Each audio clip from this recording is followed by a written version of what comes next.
All right, so let's talk about Edge, Daniel Bryan, and Roman Reigns. This was very good. They've been pretty good with the subtle storytelling here, where Daniel Bryan has been a bit of a tweener, like he's been an annoyance, but he's not crossing the line. Like he hasn't doing anything that's absurd yet. He hasn't tried to cost anybody anything yet. But they're doing a good job of showing him being a thorn in Edge's side. So let's talk about this on SmackDown. We started the night with Edge cutting a promo. We're basically talking about, SmackDown is his home and he has such great memories. They were showing video packages throughout the evening of him, various things that he had done, like winning the tag team titles with Hulk Hogan and world heavyweight title runs and all that type of stuff. So they were building up this Edge SmackDown is Edge's home gimmick, which they've really been pushing for 10 years, believe it or not.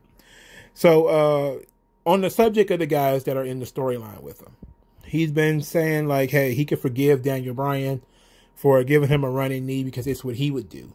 Very interesting for him to say that. But he also says that he wants to help Jey Uso reach his full potential, which will never happen as long as he's under the thumb of Roman Reigns. And so he says that was pretty much it for Edge. He's kind of being generic babyface.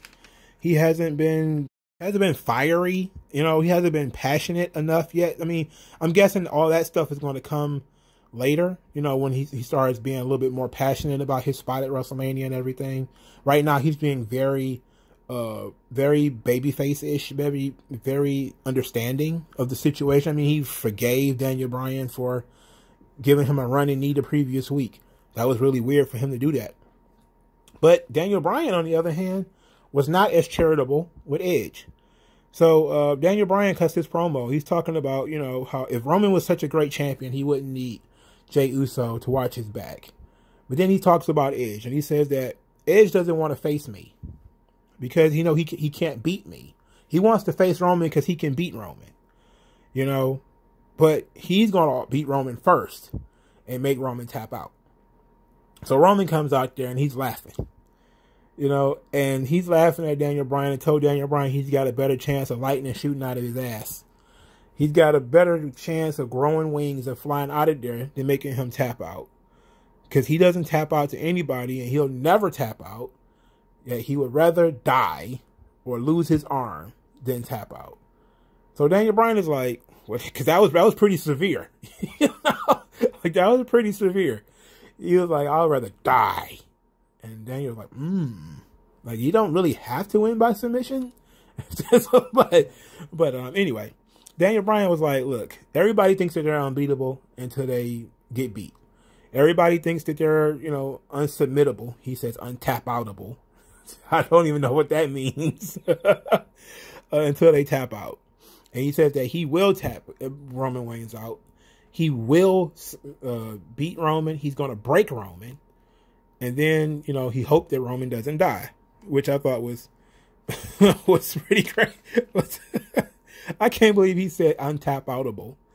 But I like this promo. They're setting it up. They're telling us Roman is like, look, Daniel Bryan has absolutely no chance of winning against me.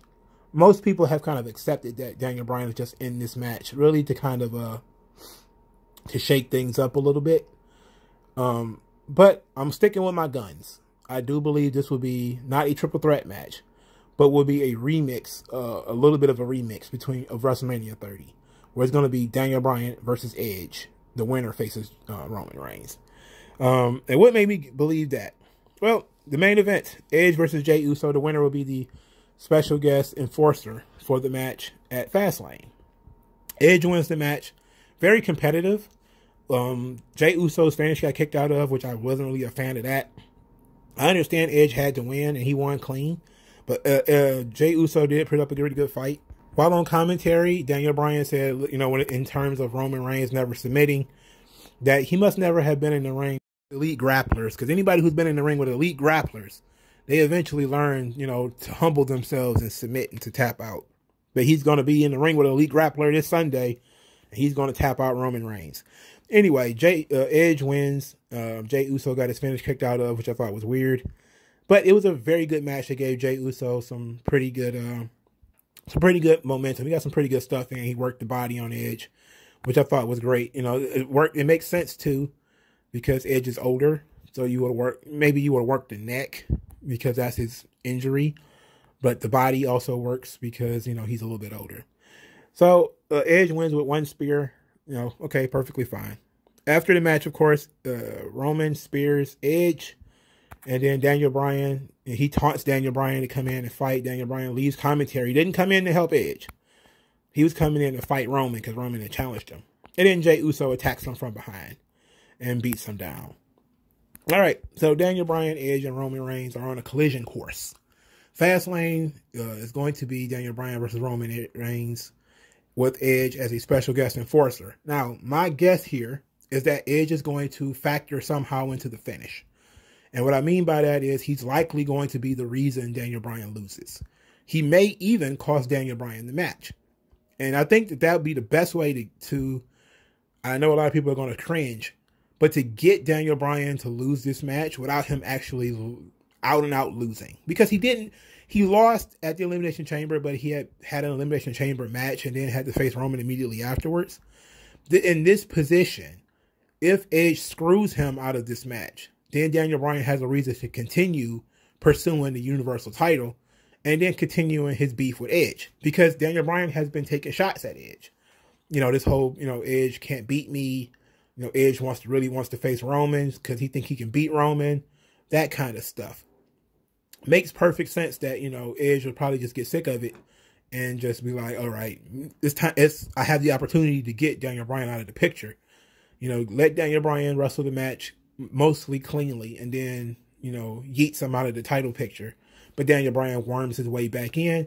And then that's how we get the feud now being Daniel Bryan versus Edge. And now we tell that story. And I still believe Daniel Bryan versus Edge should be on night 1 of WrestleMania. And then night 2, Edge versus Roman Reigns as the main event after Edge defeats Daniel Bryan the day before. I think that's the best way to do it. Daniel Bryan has been the lightning rod. He's been the guy who is bringing the heat. He's creating the heat. You know, there was really no reason for Edge and Roman Reigns to dislike each other.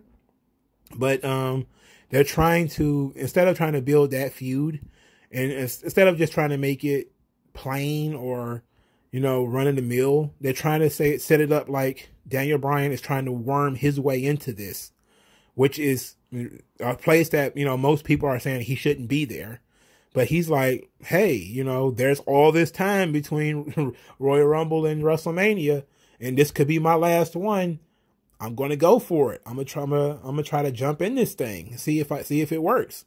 So he's been the lightning rod. He's been the guy who has been sort of stirring the pot, and it's been working because he's actually been cutting the best promos too. Outside of, you know, Roman's been pretty good. Like this promo on Smackdown was very good from Roman, but Daniel Bryan's been pretty consistent.